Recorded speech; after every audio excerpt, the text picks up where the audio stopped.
오늘도 잘 견디고 계십니까? 김명준의 뉴스파이터입니다. 결혼에 대한 이런 농담이 있죠.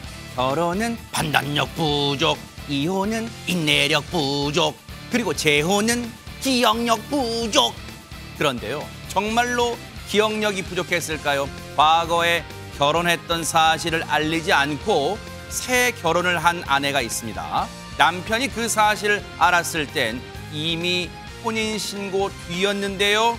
왜 숨겼냐고 따지자 숨긴 게 아니라 그냥 말을 안 한 거랍니다. 이게 무슨 뜻일까요?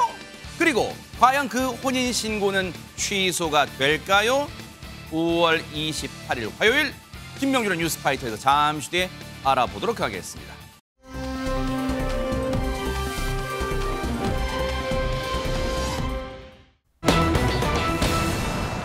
아마 여러분들 지금도 기억하고 계실 거예요. 2년 전입니다. 이른바 부산 돌려차기 사건. 지금 그 얘기만 들어도 치가 떨리는데 정말로 더 충격적인 얘기가 들려오고 있습니다. 이담 아나운서. 네, 모두가 기억하실 겁니다. 2년 전이었습니다. 2022년 5월 새벽 시간 부산에서 귀가하던 20대 여성을 무차별 폭행하고 성범죄까지 시도한 혐의로 붙잡혔던 30대 남성, 부산 돌려차기 사건인데요. 아, 저 장면 진짜 꿈에 나올까 무서워요, 진짜. 네, 전 국민을 정말 분노케 했던 바로 그 사건의 주인공입니다. 진짜. 그 가해자는요, 지난해 9월 대법원이 징역 20년을 확정했습니다. 네. 그럼에도 가해자가 그 이후에 계속해서 법정에 서고 있는데요. 바로 구치소에서 피해자를 보복 협박한 혐의로 기소가 된 겁니다. 피해자를요? 네, 그렇습니다.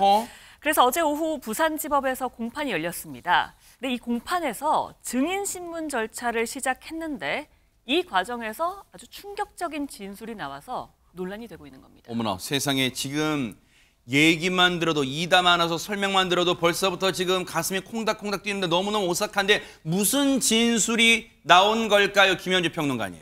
바로 구체적인 탈옥 계획을 세웠었다는 증언이 나왔던 세상에. 것이죠. 정말 영화 같은 이야기가 아닐까 싶은데요. 네. 이날 재판에 그 증인으로 나온 두 사람, 지난해 초에 이 가해자와 그러니까 같은 구치소, 같은 감방, 그러니까 구치소 동기죠. 이렇게 있었던 사람들이었습니다. 네. 이 두 사람은 온라인상으로, 그러니까 화상으로 증인신문에 임했다고 하는데요. 네. 이들 동료 수감자에 따르면은 지금 그 가해자가 이 동료 수감자 두 사람, 참고로 이들은 유튜버가 직업이라고 하는데요. 이 두 사람이 아마 수감 중에 병원에 다녀왔던 모양이에요. 네. 그렇게 되니까 그 병원을 가는 통행 경로가 어떻느냐, 그리고 구조가 어떻더냐, 뭐 이런 여러 가지 구체적인 질문들을 아마 했던 모양이에요. 세상에. 그러면서 내가 일부러 상처를 입고 병원에 가게 되면 오토바이를 준비해달라. 그것도 열쇠 꽂힌 걸로 준비해달라. 이런 이야기를 했다는 거예요. 그러니까 만약에 부모님이 돌아가시게 되면 장례식장을 통해서 빠져나갈 것이다. 내지는 일부러 몸에 상해를 입혀서 도망갈 것이다. 뭐 이런 구체적인 얘기를 했다는 겁니다. 이와 같은 내용들은 이 사건의 피해자가 이날 재판에 직접 참석을 했는데 이러한 내용을 접하고 나서 저희 제작진과 통화를 통해서 이런 내용이 오갔다는 사실을 전했기 때문에 알려진 것입니다. 어머나, 세상에 듣고도 믿기지가 않는데 이걸 허무맹랑한 소리로 치부하기에는 너무 오싹한 게요. 너무나도 계획이 구체적이잖아요. 탈옥 계획이. 손정혜 변호사님, 세상에. 바로 피해자에 대한 보복 목적을 실행하기 위해서 이렇게 탈옥까지 계획했다는 게 좀 섬뜩합니다. 세상에. 실제로 같은 구치소에 있었던 동료 수감자들이 이제 구체적으로 이제 진술을 하는 건데 평상시에 이 피해자한테 적개심을 다수 드러내면서 이 피해자 사는 빌라, 그러니까 주거지 이름을 이야기하면서 탈옥해서 찾아가서 해칠 것이다. 이런 발언도 했다고 하고요. 피해자가 이사에도 심부름센터 의뢰해서 집 주소 알아내서 또 죽일 것이다. 이런 협박성 발언도 나와갔고 이번에는 하이킥에 이어서 로우킥까지 날려서 말도 못하게 만들 것이라고 보복의 어떤 감정을 다수 드러냈습니다. 저런 게 사람입니까? 반성하긴커녕 지금 피해자한테 자기가 천인 공노할 짓을 저질러 놓고 지금 정말 심신을 다 진짜 다 망가뜨린 피해자한테 저런 말을 지금 서슴지 않고 하고 있어요. 근데 박성배 변호사님, 저 인간이 했던 말 중에요. 저 인간이 피해자의 지금 집 주소를 알 수가 있는 거예요, 지금? 어떠한 사정이 기인해서건 그 주소지를 알아낸 것 같은데 이 돌려차기 사건과 관련해서 가해자가 앞서 1심에서 살인 미수 혐의로 징역 12년을 선고받습니다. 그러다가 항소심에서 강간살인 미수로 공소사실이 변경되면서 징역 20년을 선고받고 이 판결이 대법원에서 그대로 확정됩니다. 그런데 네. 유튜버인 동료 수감자 증언에 따르면 이 가해자가 앞서 징역 12년을 선고받은 데 대해 상당히 억울해했다고 합니다. 뭐가 억울해요, 이 인간이 진짜. 3년이면 될 것을 피해자의 언론 플레이로 중형을 선고받았다. 어머나? 유튜브 방송으로 자신의 억울함을 풀어달라고 했다는 것입니다. 또 다른 증인인 재소자의 증언에 따르면 가해자가 밤낮으로 피해자에 대한 보복성 발언을 일삼았는데 방을 옮기기 전날 새벽에 가해자가 종이를 변기통에 버리는 모습을 봤답니다. 이 종이에는 피해자의 인적사항이 적힌 수첩으로 추정된다는 증언도 덧붙였는데 세상에. 이 가해자의 수첩, 피해자의 주소지, 본가 등 인적사항이 적혀 있을 뿐만 아니라 자신의 사건과 관련된 판사, 검사, 그리고 전 여자친구의 이름도 적혀 있었다고 합니다. 그 제목이 섬찟하게도 내가 해할 사람이었다고 하는데 전 여자친구도 보복 대상으로 삼은 이유는 접견을 오다가 오지 않고 이별을 통보했다는 이유에서였습니다. 어머나. 아니 근데 보세요. 다시 한번 여쭤볼게요. 박성배 변호사님. 이 인간이요. 지금 자기가 지금 저렇게 감옥살이를 하고 있는 데 대한 억울하다는, 자기는 자기 딴에 억울하다는 거예요. 그러면서 보세요. 피해자의 주소지, 그리고 어머 세상에 피해자의 본가, 그 본가의 인적사항도 알고 있다는 거예요. 지금 동료 구치소 감방 동기가 얘기한 그 말을 따르면요. 그러면서 본인의 재판을 진행했던 판사, 검사, 그리고 전 여자친구의 이름까지도 수첩에 적혀있다는 거. 아니 그럼 판검사 이름도 알고 피해자의 집 주소도 알고 피해자 본가의 집 주소가 알 수 있는 거, 어떻게 알 수 있는 거예요 이게? 일단은 돌려차기 사건이 발생한 장소가 피해자의 거주지였습니다. 기본적으로 피해자가 거주하던 장소를 알고 있고 재판 진행 과정에서 기소가 된 이후에는 피고인 측이 수사 기록을 전면적으로 열람 복사해 볼 수 있는데 물론 그 열람 복사할 수 있는 수사 기록에 피해자나 관련자들의 인적 사항은 일부 숨기도록 하고 있습니다. 어허. 그럼에도 불구하고 어떤 사정에 기해서 그 수사 기록 열람 복사 외에도 다른 여러 사람들을 동원하는 과정에서 이미 이사를 갔거나 피해자의 본적지를 알아낼 수 있던 다른 방법을 강구해낸 것 같습니다. 그 외에도 판사, 검사의 경우에는 그 이름이 공적으로 널리 알려져 있다 보니 수고스럽지만 조회를 거치다 보면 일정한 주소지를 어느 정도는 알아낼 수 있습니다. 또 전 여자친구의 경우에는 이미 상당 기간 교제를 해왔다면 여러 사람들 또는 다른 방법을 강구해서라도 이사를 간다고 하더라도 그 주소를 알아낼 방법은 상존합니다. 의지만 있다면 사실 어머나. 주소를 알아낼 방법이 없지는 않습니다. 어머나 세상에. 앞서 영상에요. 저 인간이 지금 구치소에서 반성하긴 그냥 교도소에서 지금 반성하기는커녕요.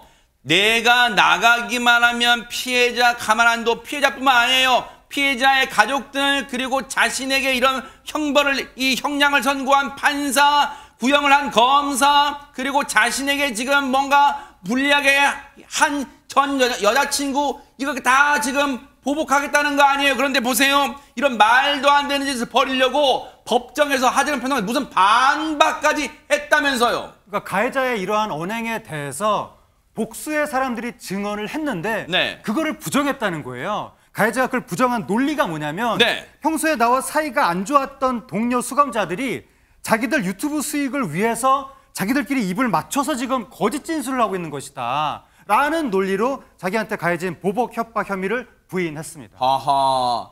지금 동료 수감자들이 유튜브 이른바 구독자 수 같은 걸 늘려서 수익을 얻으려고 없던 말을 지금 만들어내고 있다고 지금 이 얘기를 하고 있는 거예요. 그런데 이런 어처구니 없는 말들이 법원에서 지금 계속 듣고 있었을 피해자분은 대체 진짜 어떤 심정이었을까요? 세상에. 얘기 한번 들어보시고 이어가 보도록 하겠습니다.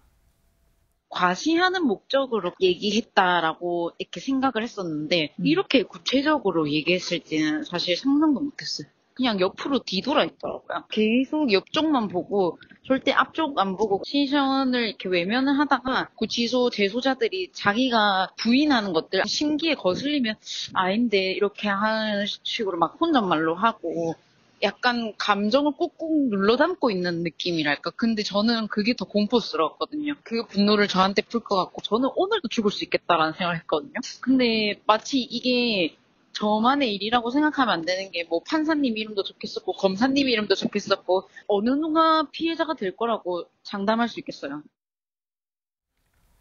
사실 지금 피해자분께서 언론 인터뷰에 응해 주실 심적 상황이 아니실 수 있어요. 그런데 정말 저희들한테 뉴스파이터 취재 제작진이요. 정말 송구스럽지만 지금 상황 그리고 지금 심경을 여쭤봤는데 정말 감사하게도 인터뷰에 응해 주셨고 조금 전 들려드렸죠. 그 보세요. 박성배 변호사님 어느 누가 지금 상황에서 보세요. 저 인간이 지금 대법원까지 확정형을 받고도 반성하긴커녕 나가면 보복하겠다 하는데 지금 저 피해자 말고도 어느 누가 피해자가 안 되리란 보장이 있겠어요 지금. 혐의를 부인하는 가해자와 관련해서 이 동료 수감자는 유튜브 구독자 때문이 아니라 어떻게든 형량을 줄이려는 가해자가 제대로 처벌받고 피해자를 보호하고 싶은 마음에 공론하게 하게 됐다고 주장했습니다. 뿐만 아니라 나도 누나 2명이 있는 입장에서 너무 화가 났다고 언급을 했는데 이 피해자도 이 재판을 지켜보면서 이 사건은 나뿐만 아니라 죽이고 싶은 사람 목록에 검사와 판사 이름까지 적혀 있다. 이는 국민을 향한 보복이라고 엄중한 처벌을 호소했습니다. 지금 앞서 그 끔찍한 사건에 대한 형량은 이미 대법원까지 확정 판결 났고 앞서 말씀해 주신 것처럼 박성배 변호사님 지금 다시 법원의 재판을 받고 있는 것은 피해자에 대한 보복 협박이잖아요. 근데 지금 앞으로의 재판 절차는 어떤 게 혹시 남아 있습니까? 이 사건은 특가법상 보복 목적 협박 등으로 기소가 되는 사건인데 앞으로 2차 증인 신문이 8월에 있을 예정입니다. 협박은 해악의 고지인데 이 사건은 특이하게도 가해자가 피해자를 상대로 직접 해악의 고지를 한 사건은 아닙니다. 즉 직접 해악의 고지를 하지 않았지만 유튜브 방송을 요청하면서 간접적으로 피해자에게 보복 목적을 전달하게 하였다는 사실관계가 인정되어야 하는데 가해자가 전반적인 사실관계를 부인하고 있습니다만 동료 수감자들의 증언과 관련 자료를 통해 유죄가 인정된다면 이 사건의 경우에도 보복 목적 협박이 벌금형이 없는 징역 1년 이상의 유기징역인 만큼 적어도 징역 1년 6월 이상의 실형이 추가로 선고될 가능성이 높습니다. 이 사건은요. 그리고 이 천인공노할 인간 같지도 않은 이 악마 같은 인간에 대해서는요. 우리 법이 살아있다는 걸 반드시 보여줘야 될 것 같습니다. 이 사건도 눈 부릅뜨고 따라붙어 보도록 하겠습니다.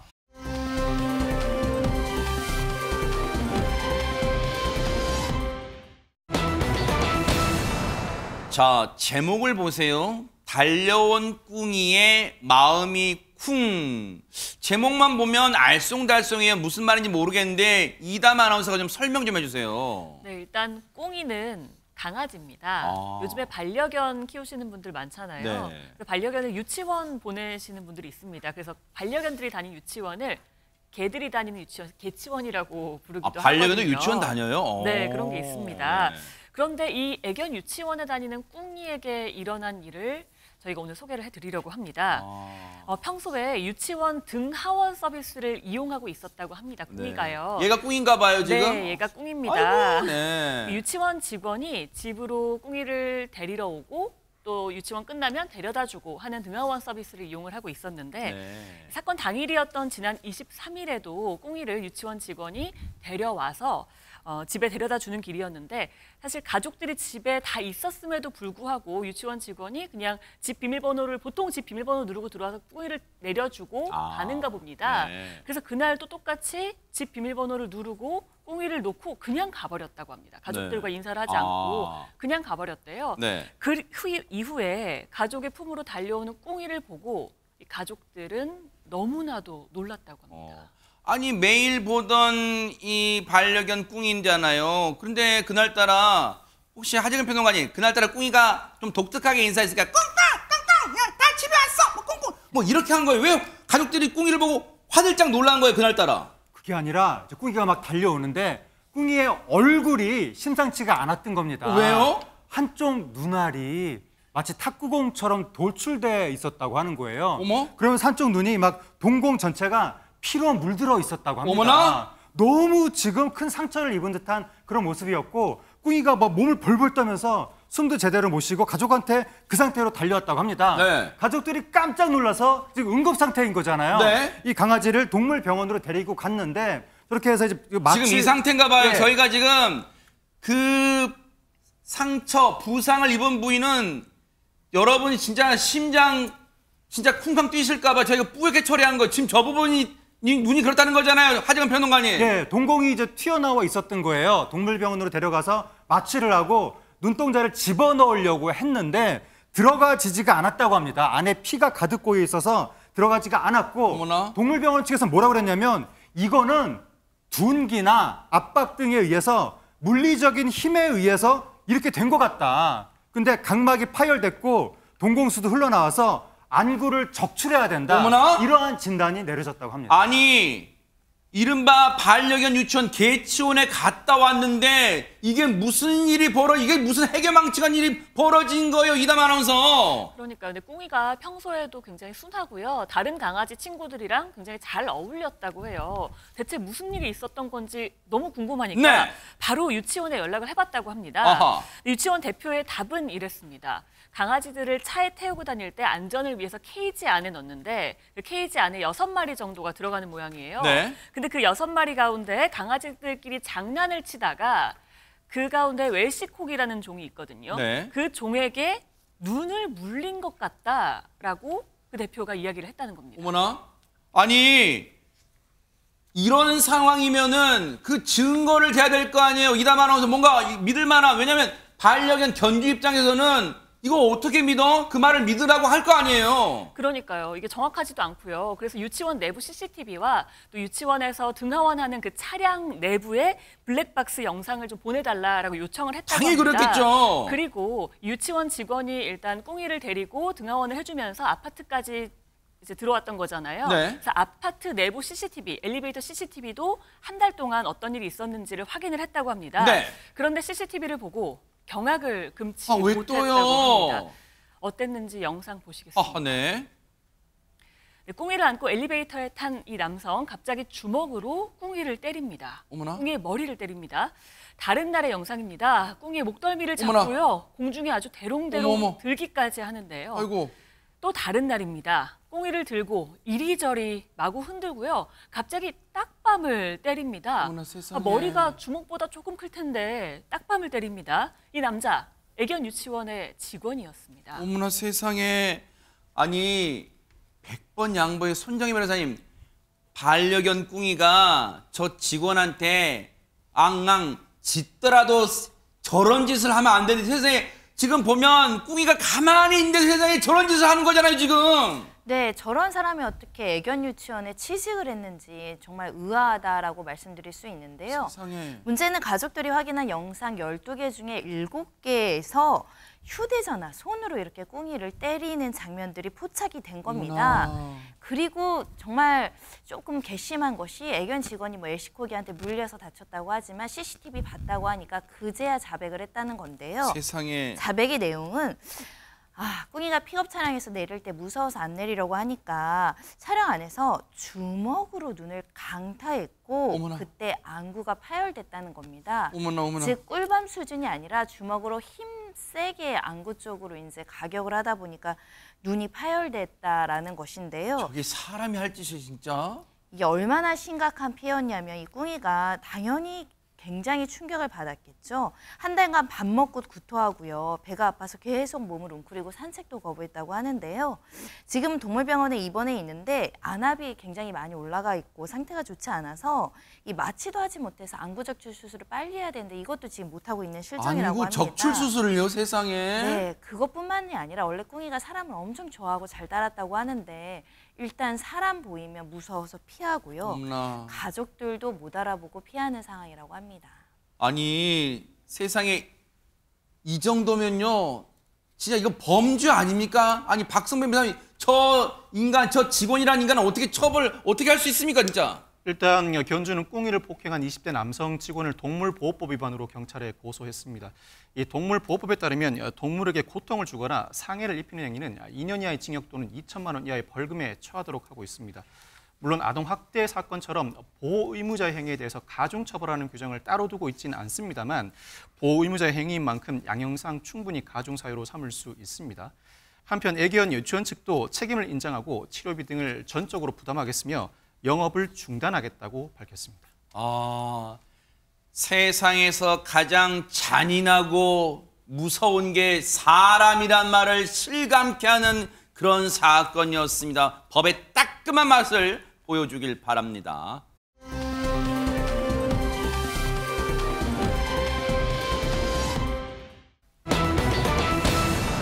자, 분위기 바꿔볼게요.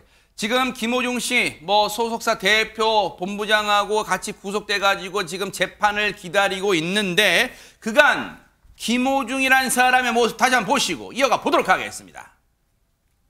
제가 오늘 있는 신문을 잘 받겠습니다. 진심으로 죄송합니다. 공연 강행은 왜 하신 건가요? 죄송합니다. 공연 강행 위해서 구속심사 연기 신청한 거 맞나요? 죄송합니다. 하실 말씀 없으신가요? 혐의 어떻게 소명하셨습니까? 죄송합니다. 반성하겠습니다. 죄송합니다. 소주 3병 마셨다는 진술로 나왔는데 정확히 그날 몇 잔 마신 거예요? 죄송합니다. 반성하겠습니다. 마지막인데 억울한 점이 있습니까? 영장 심사 때 어떻게 진술하셨나요? 경찰 협조 약속하셨는데 왜 아이폰 비밀번호 함구하시나요? 소주 3병 마셨다 많이 남아 있으니까요. 성실히 임하겠습니다. 죄송합니다. 소주 3병 마셨다는 직원 진술이 있는데 거짓말한 건가요? 김호중 씨는 구속된 상태로 계속해서 조사를 받고 있는데 지금 조사는 어디까지 또 어떻게 진행이 되고 있을까요? 박성배 변호사님. 경찰이 음주 뺑소니 혐의로 구속된 김호중 씨를 상대로 강도 높은 수사를 진행하고 있습니다. 특히 구체적인 혈중 알코올 농도에 따른 음주운전과 사건 은폐 시도의 수사력을 집중하고 있는데 다만 구속 이후에 직접 김호중 씨를 대면 조사하지는 않았습니다. 네. 경찰은 김호중 씨 진술 내용이 확보한 증거와 달라 거짓말을 하고 있는 것으로 판단한다면서도 거짓말 탐지기 검사는 필요 없을 것으로 보인다는 입장을 밝혔습니다. 왜요? 이 사건에서 굳이 수사기관이 나서서 거짓말 탐지기 조사를 할 필요가 없습니다. 거짓말 탐지기는 가해자와 피해자 측 모두의 증거가 불충분하고 서로 진술이 크게 엇갈릴 때 거짓말 탐지기 조사를 시도해보고 진실 반응이 나오면 피해자를 무혐의 처분하고 거짓 반응이 나오면 이를 토대로 피해자에게 추궁을 이어나가기 위해서 시도합니다. 그렇지만 이 사건의 경우에는 관련 증거가 상당히 충분히 확보된 이상 굳이 거짓말 탐지기 조사를 시도할 필요가 없습니다. 경찰도 확보한 증거와 관련자들의 진술을 종합할 때 위험운전 치상죄 죄 입증에 충분하다며 자신감을 내비쳤습니다. 아마 경찰은 이르면 이번 주 안에 사건을 검찰로 송치할 것 같습니다. 아니, 사실 김호중 씨와 소속사 대표 그리고 본부장이라는 그 매니저 구속된 걸 보고 아마 많은 분들이 그러셨을 거예요. 다 자기가 다 스스로 자초한 일이다 그런 생각을 하셨을 거예요. 왜? 수많은 거짓을 또 거짓으로 덮으려니까 수많은 거짓말들이 난무했잖아요. 그런데 갑자기 궁금한 생각이 들었어요. 손정희 변호사님. 김호중 씨는 구속되기 전날까지도 공연을 강행했잖아요. 그때 그런 생각했어요. 야, 정말 저렇게까지 공연을 사랑하나? 막 그런 생각 하시는 분들 많으실 거예요. 그 당시에 팬들과의 약속을 지키는 차원이다라고 해명은 했지만 결국은 경제적인 손실을 줄이기 위해서 강행한 거 아니냐라는 분석이 지배적이었던 상황이었는데요. 실제로 한 보도를 통해서 감사 보고서를 이제 분석을 해봤더니 재무제표가 약간 좀 특이한 점이 있었습니다. 재무제표네. 네, 2022년과 2023년 재무제표를 비교해봤을 때 이 현금성 자산이 2022년에 한 94억 원이 있었으나 이제 작년에는 한 16억 원 가량으로 한 78억이 떨어졌죠. 김호중의 소속사가요? 네, 그리고 누군가에게 빌려준 단기 대여금도 이제 30억 원 넘게 이제 확인이 됐고, 특히 혹시 현금성 자산을 처분해서 특정 회사의 어떤 주식, 그러니까 투자를 한 거 아니냐, 약 60억 원 가량의 매도 가능 증권이 있는 것이 이제 재무제표가 확인되는데 또 유의미하게 선수금이라는 게 있습니다. 선수금이 뭐예요? 선수금이 한 그 굉장히 큰 궁요인데요. 125억 원이라는 건 보통은 이제 용역이나 물건을 팔 때 미리 이제 계약금이나 미리 지급받는 대금을 말합니다. 이 사안에서는 공연을 앞서서 티켓을 미리 판매한 일부 계약금이나 금액이 들어와 있고 그럼 용역을 제공할 차례인데 콘서트를 취소하면 이 받은 대금 돌려줘야 되잖아요. 회사 입장에서 현금성 자산도 굉장히 낮아진 상황에서 돈까지 돌려줘야 된다면 사실상 굉장히 좀 어려운 경제적인 공국에 처해지다 보니 네. 이걸 막기 위해서 많은 무리를 해서 강행한 거 아니냐라는 분석이 따르고 있습니다. 설마인데 우리의 예상이 거의 맞았잖아요. 김호중이라는 사람이 그리고 소속사가 공연을 강행하는 데에는 음악을 사랑해서가 아니라 팬을 사랑해서가 아니라 돈이 걸려있기 때문이었다라고 우리가 어림짐작 추정을 했는데 지금 딱 그게 재무제표상으로 딱 드러난 거잖아요. 120억을 미리 땡겼는데 그 공연을 안 하게 되면 취소하게 되면 그걸 다 물어주고 토해야 되니까 이게 아이씨고 겁난다 하고 지금 공연을 강행했던 거 아니냐 지금 이런 얘기가 나오는 거 아니에요. 근데 하재근 평론가님 이 와중에 지금 저 돈을 물어주는 수준이 아니라 소속사가 문을 닫을 판이다 뭐 이런 얘기도 있어요 지금. 예, 김호중 씨 소속사인 생각 엔터테인먼트가 어제 입장문을 냈거든요. 내용이 뭐냐면 임직원 전원 퇴사 및 대표이사직 변경을 결정했다라고 하면서 향후 매니지먼트 사업 지속 여부를 검토 중이다라고 얘기했는데 네. 이렇게 뭐 임직원 전원 퇴사, 사업 지속 여부 검토 이런 표현을 쓴 것은 결국은 사실상 폐업 수순으로 들어가겠다는 것을 공표한 것이 아니냐 이러한 관측이 나오고 있습니다. 세상에 어처구니가 없는 게요. 저 생각 엔터테인먼트라는 곳에는요. 김현주 평론가님. 김호중이라는 걸출한 대표적 내세울 만한 가수만 있는 게 아니라 그리고 대표만 있는 게 아니라 그리고 이번에 조직적으로 증거 인멸 등에 가담한 매니저 3명 등만 있는 게 아니라 열심히 여기를 진짜 평생 직장으로 생각하고 열심히 다녔더니 그런 선한 분들 많으실 거 아니에요. 그래 하루아침에 직장 잃는 거예요 그러면? 그리고 아티스트들이 꽤 많이 소속이 돼 있습니다. 그러니까 이분들한테는 만약에 폐업 수순을 밟게 된다면 일방적으로 손해가 갈 수밖에 없는 구조겠죠. 네. 여기 소속되어 있는 분들을 보면은요. 배우 김광규, 손호준, 이철민 씨 이런 분들이 있고요. 네. 가수로는 금잔디 씨, 그 방송인 허경환 씨도 여기 허경환 씨 여기 소속이에요? 그렇습니다. 오. 그렇기 때문에 이 지금 그 폐업 수순을 밟게 된다면 과연 어떤 입장을 가지고 있을까라는 점이 좀 궁금한데요. 네. 일단 회사 입장에서는 이 소속 아티스트들과 협의가 된다면 어떤 조건도 달지 않고 전속 계약을 종료하겠다 이렇게 밝혔고요. 네. 또 당사와 김호중 씨로 인해서 피해를 보게 된 모든 분들께 사과하겠다라는 뜻을 밝히기는 했습니다. 하하. 그런데 이 와중에 이담 아나운서 김호중 씨의 고향에서는 뭐 난감한 상황 그 소식이 들려왔다는데 이게 대체 무슨 얘기예요?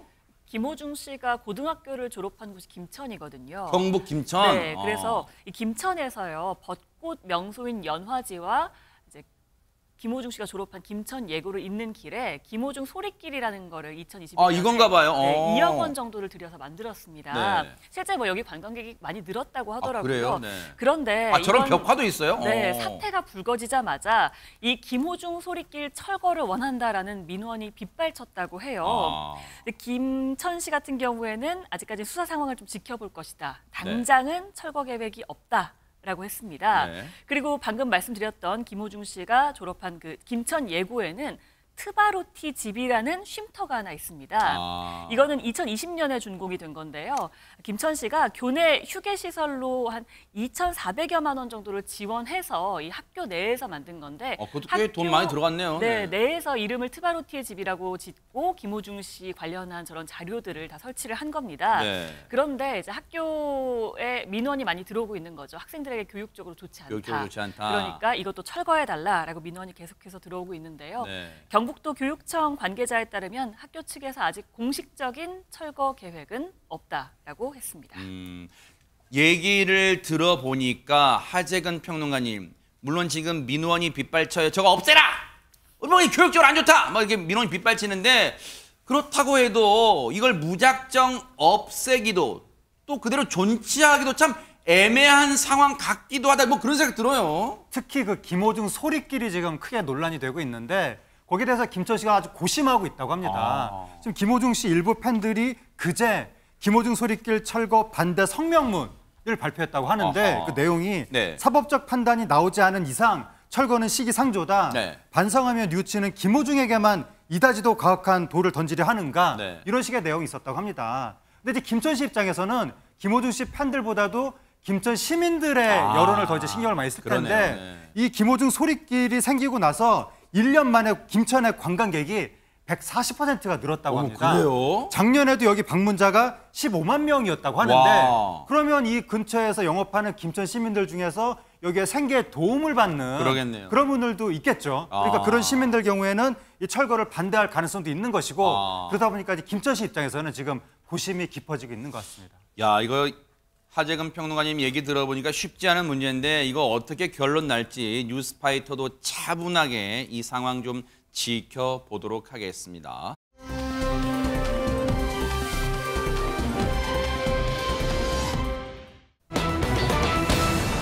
자, 분위기 바꿔볼게요. 지금 제목만 봐도 지금 촌각을 다투는 아주 급한 상황 같습니다. 김현주 평론가님 세상에. 네, 때는 지난달 9일 오전이었고요. 경기도 수원에서 아주 긴박한 상황이 벌어졌습니다. 어허. 아내가 아파요. 네. 남편이 너무 발을 동동 구를 수밖에 없는 어머나, 그런 지금 어머나. 상황이 벌어진 네. 거죠.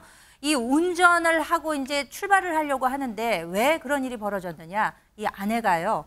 육종암이라는 이 아주 심각한 병명에 수술을 받았던 겁니다. 네. 그런데 그 봉합했던 부위가 터지면서 출혈을 하게 된 어머나, 거예요. 세상에. 출혈도 출혈이지만 통증이 너무 심하니까. 근데 왜 이렇게 너무 황급한 상황에서는 119 신고할 겨를도 맞아요. 없잖아요. 경황이 그러다 없잖아요, 보니까 진짜. 일단 부인을 차에 태우고 태우고. 출발을 하려고 했는데 네. 지금 그때가 마침 또 출근 시간이었던 거예요. 어머나, 차가 어머나. 너무너무 밀리는 거예요.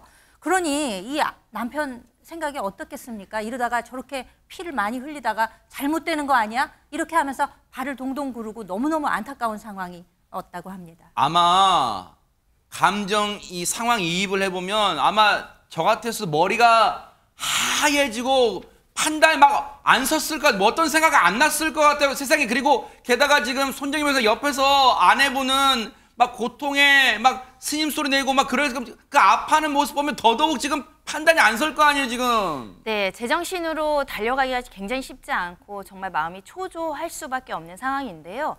이 남편 결국 이분들에게 도움을 요청하기로 했는데 네? 다행히 도로에 이분들이 계셨다는 어허. 건데요. 같이 영상으로 보시겠습니다. 누굴까요, 네네?